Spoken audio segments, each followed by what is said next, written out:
Good morning, students. Welcome to again in history classes. And today I am here for class 10th. Our topic is circle.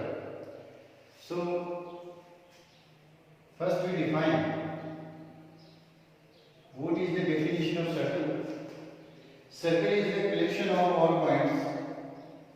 Circle is the collection of all points in a plane which is constant distance having from a fixed point. That is called circle. Circle is the collection of all points which is having constant distance from a fixed point is called circle, and this fixed point is called center of circle, and fixed distance is called radius of circle. Radius of circle. Dear student, you know that how to represent radius. Generally we have used small r, okay, to represent the radius. One more thing. In circle, you can define here radius in another form.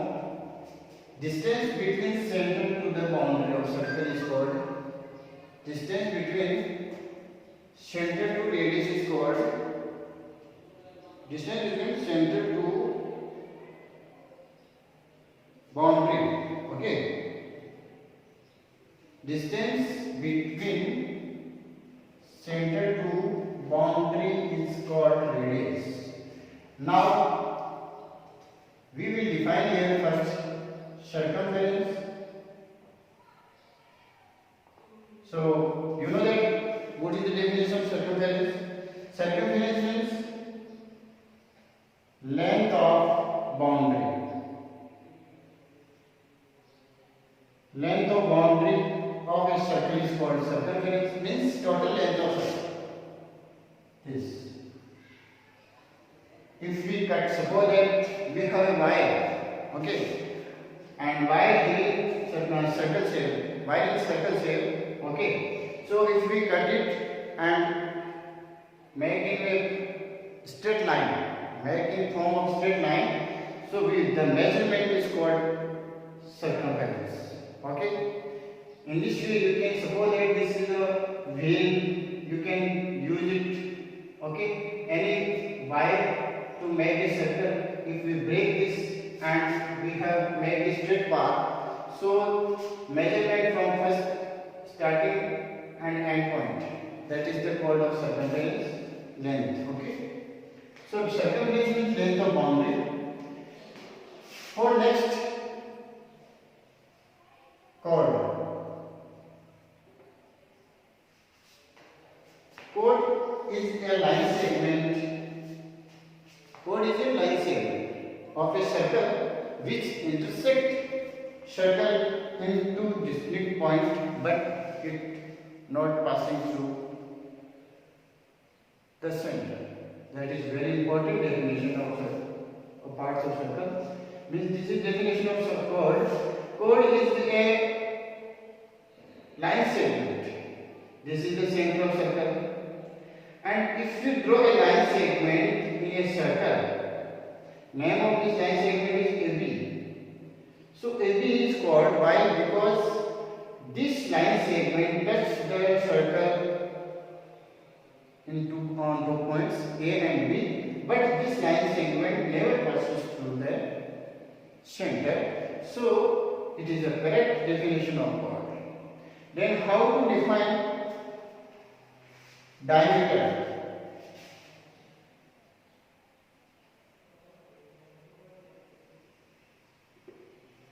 To define diameter, again, diameter is the longest chord.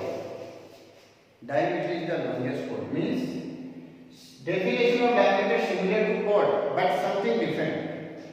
What is the difference between chord and diameter? It's simple difference. Diameter is also a line segment in a circle that passing through the center. Diameter is a line segment always passing through the center, and this line segment touches the circle into different points. PQ. How is the center? So PQ is the diameter. Why? Because this line segment touches the circle in 2 points. Okay, and also passing through the center. So in this way we can define diameter. For next, radius, center, circumference, chord, diameter, and last. Next 12 is arc. How to define? You can say arc is the part of boundary. Okay, part of circumference means if we take a part of boundary of circle. This is the circle having center O. Okay, having center O, and we have take a part from here. This is point A, and from here point B. Okay, so we have got a part from this circumference. So AB is called arc, and it is represented by ABR. Arc AB. Okay, this symbol you can use to represent arc. Dear student, AB represents a minor arc. Okay, and if we have write BA means B to A, so it is represent major arc. So in a circle there are 2 types of arcs, minor arc and major arc. And generally are represented 2 points, otherwise you can use 3 points also. Suppose that P is here, so you can write in minor arc APB. APB is an arc. Okay, and suppose that you have one here on the boundary point Q, so you can say BQA is a major arc. Okay, student. For next, important sector, and this is very important part for class 10 CPC and RTC work. Why? Because first you know very well about this sector, what is the definition of sector. After that you can solve one more chapter using this. Okay, because in next chapter we will discuss about the area of circle. In this we will study about the sector and segment. So this is very important definition for you. How can you define sector? Dear student, sector is made from two radius and arc. Otherwise you can say, you can define it another way. A region is bounded by, a portion is bounded by 2 radius, means radii, plural form of radius, 2 radii, and arc. One radius, this is the center of circle O. A is the radius and OB is the another radius. Okay, so a portion is bounded by, otherwise you can say a field, otherwise you can say a region which is bounded by 2 radii and arc. Okay, it is called sector. Okay, student. So what is the name of sector? Name of sector is AOB. AOB. Okay, student. Here also 2 sectors are there: minor sector and major sector. Minor and major. Similarly, according to arc, you can represent the name of sector. First, minor sector is AOB. AOB. Then major sector is BOA. BOA. Okay? BOA. This is the major sector. And next segment.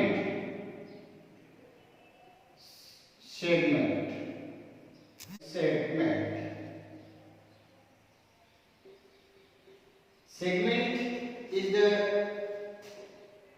region of circle. Segment is the region of circle which is bounded by chord and arc. Suppose that this is called AP and arc is APB. Okay. And first you can see this is minor arc APB and major arc is BPBQA. Okay. So here you can define in simple way of segment. Segment is a portion. Segment is a field. Otherwise you can say segment is a region which is bounded by chord and arc. Chord and arc means this shaded portion. This shaded portion is called segment. Okay. Dear students, there are two segments, minor segment and major. Minor segment and major segment. Minor segment, name of minor segment is APB because minor segment is made by minor arc. So minor arc is here APB and major segment is made by major arc. So major arc is BQA. So these are the parts of circle, and again you have remember all the parts. Definition of circle, then center of circle, radius, circumference, chord, diameter, circle, and segment arc. Okay. Now we will study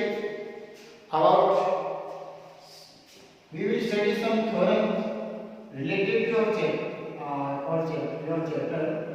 First theorem, and before reading these theorem, first we have studied that relation between a line and a circle. Line and a circle. We have drawn three figures.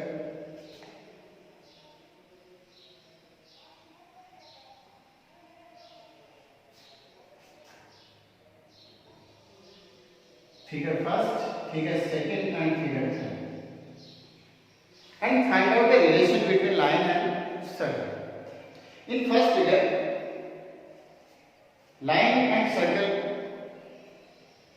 do not touch each other. Okay. But in second figure, line is touching. Otherwise, you can say line is touching circle on a point. Only one point. And in third figure, line bisects the circle into different points. Line intersects the circle into different points. Okay. So, if a line, otherwise you can say if a line segment intersects a circle into different points, to distinct points, so we call such type of line segment as secant. Secant of a circle. Secant of a circle. And a line, otherwise we can say a line segment which touches a circle on a point. Only and only one point, that is called tangent. Tangent of a circle. Now we can solve the theorem of your chapter, and your first theorem is related to tangent, and you know that tangent touches the circle only one point. Define here. Again, tangent is a line segment which touches the circle only one point. So note down the definition of tangent, and after that you have solve a theorem related to the tangent. Okay. First, tangent at any point of a circle is perpendicular to the radius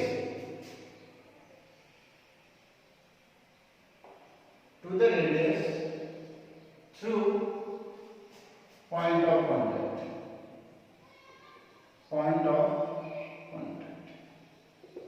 This is your first theorem from chapter number 10.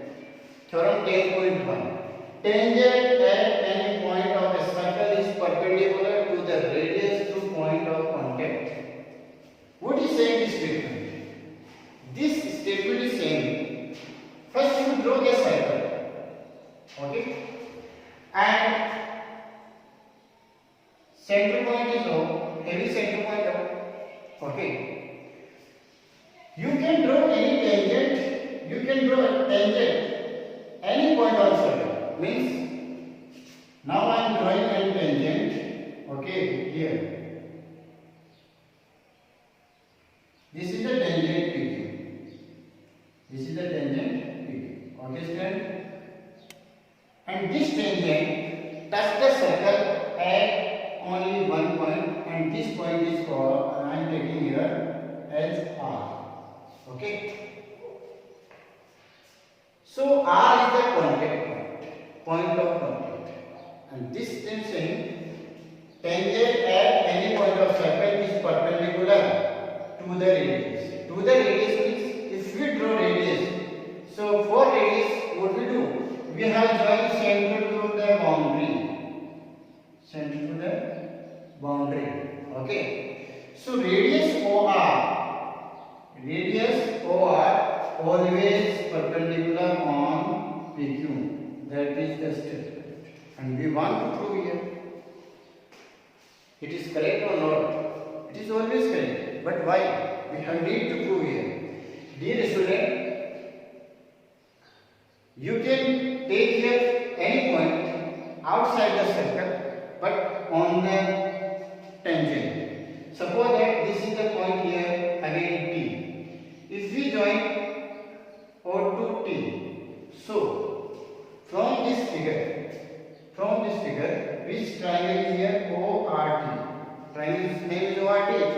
So compare here point T outside the circle. Outside the circle means this length having the maximum length. Okay, OT having the maximum length, and in earlier classes we have told you.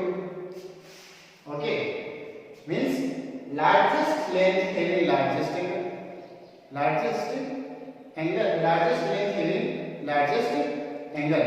Okay, so one by one, if we are taking points nearby to R, suppose that here we have taken here any alphabet and then U, X, Y, Z.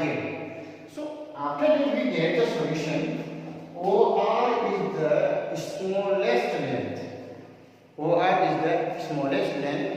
And dear student, one more important thing here. Smallest length means if we find the distance from one object to another object, so we have always take smallest distance.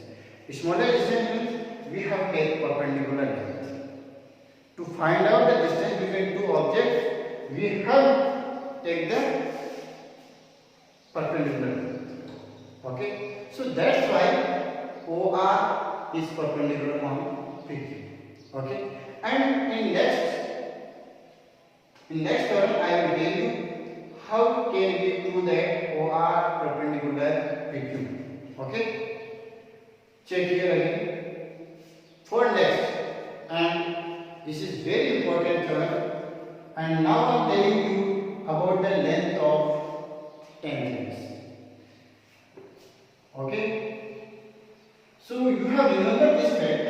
Generally this theorem is not asked in board exams, but it's very important to learn and also prove that. So in class I told you how to prove, and I will write all the statements whatever are needed to prove this. Okay, now I am telling that length of tangent.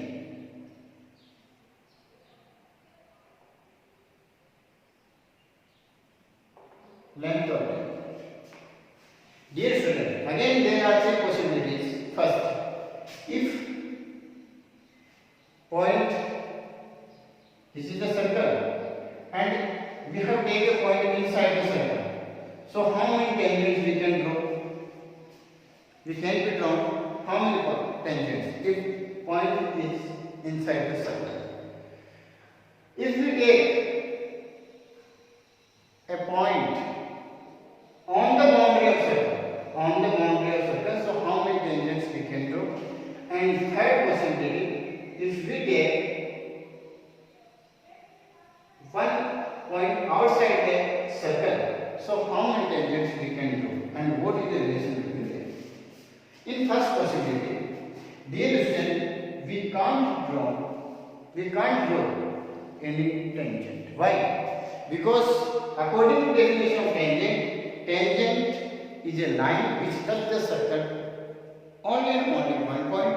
But if we draw a line from this point, okay, so this line intersects the circle at two different points. So we can say if point inside the circle, so we can't draw any tangent. For second possibility, what we can say? We can say that if point on the boundary, so only and only one tangent we can draw. Only and only one tangent we can draw. Okay? And if any point outside the circle, so how many tangents you can draw? Then we can say from the axonal point we can draw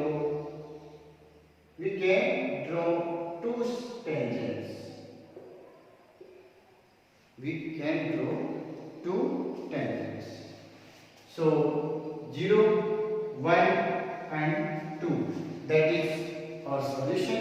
If inside the point, how many tangents you can draw? 0. If on the boundary, then you can say 1. If axonal point, then you can say 2. I am telling you in short way. So I hope you are getting my points. Now I am telling you the next theorem, and this is very important.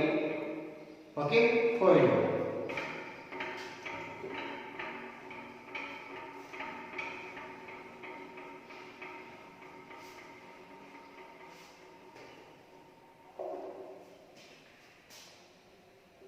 Tangent from the axonal point.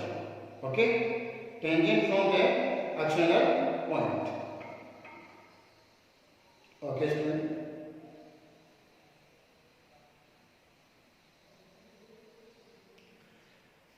The length of tangent, prove that the length of tangent, prove that the length of tangent drawn from an axonal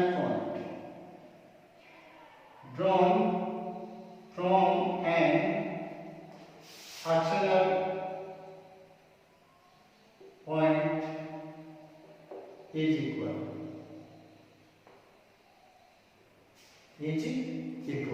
The length of tangent drawn from an axonal point to a circle are equal. So, what we have made and what is given here, and I told you how to do the statement. First, we have write given. What is given here? Check the again statement. Length of tangent drawn from an axonal point to a circle are equal. So here circle is given and tangents are also given. So we write here a circle with center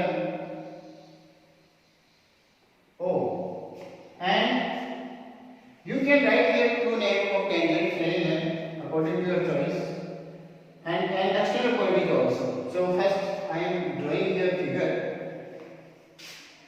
This is circle and center of circle is O and having external point here. I am taking here external point P. From point P I am drawing two tangents. Okay.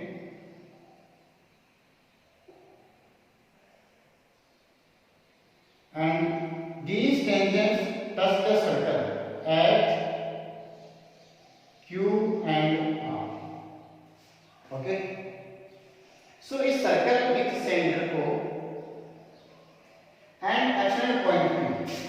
Otherwise you can say and two tangents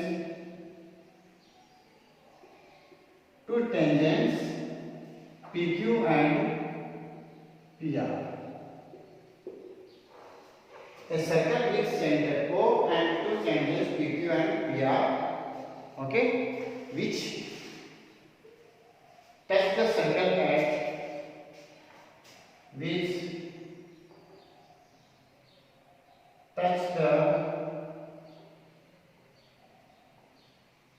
circle at Q and R.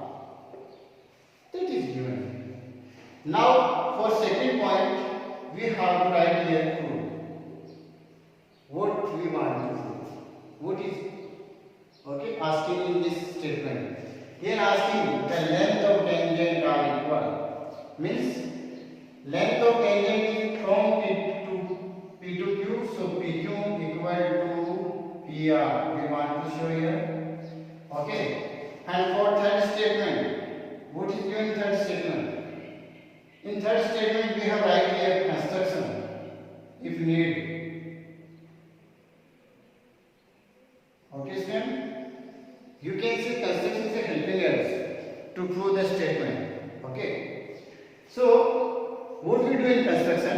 In construction we have join O2Q, O2R, O2Q and O2R, and next O2P, O2P. Okay.